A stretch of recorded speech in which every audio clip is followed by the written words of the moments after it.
Kada idete vani, drugi vas pitaju čemu šešir, gdje je sunce, tada je vrijeme da se zapitate je li vaša frizura u redu. Prvo morate obući Dolce Vitu da vam ne padaju dlake u vrat. Kad obučete Dolce Vitu da vam dlake ne padaju u vrat, onda ste spremni popraviti frizuru, jeli? Treba vam, jeli, usisavač da kupi dlake. Jeli, treba vam škare, vam trebaju. Jeli, bez škara se nikako ne može to šišat. Treba vam, jeli, pomoćnik da drži zrcalo. Prvo pokidate što vam ide u oči.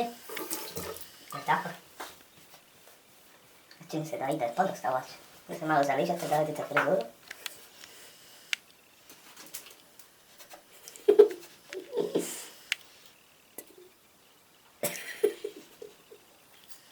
Odlično. Ajme, zaboravio sam se počešljati prvo. Kad ste se zaboravili počešljati, da se možete početkati jer jeli u kući nema češlja. I onda odlučite hoćete ići do kraja ili ćete ostaviti onako kako je. Malo nam se žuri, ali nema veze. Idemo čak dalje. Možete se ošišati na padelicu. Stavimo.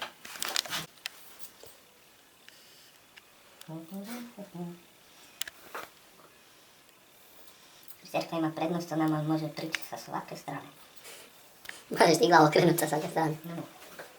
Ovako od gore, a? To. To.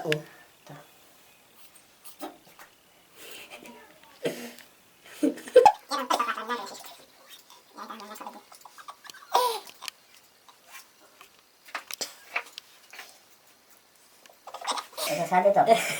Ovo iza treba sa strane više skratiti. Sad mi je gore kratko, a dole dugo. Šiša. Dobra, šiša.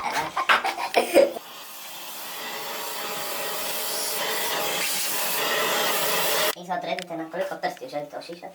Jer vam to nespretno, to morate dosjećaj. Morate paziti na prste. Slušati gdje šišate.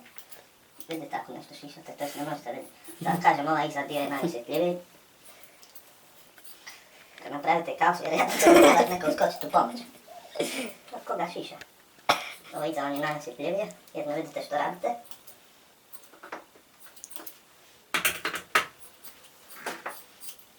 Ovo? To je radi. Ovo? Još jedan u izbacit ću to. Znači, puno bolje. Da, tu sam puno. Tu sam malo. Ja imam posolitivno strašno.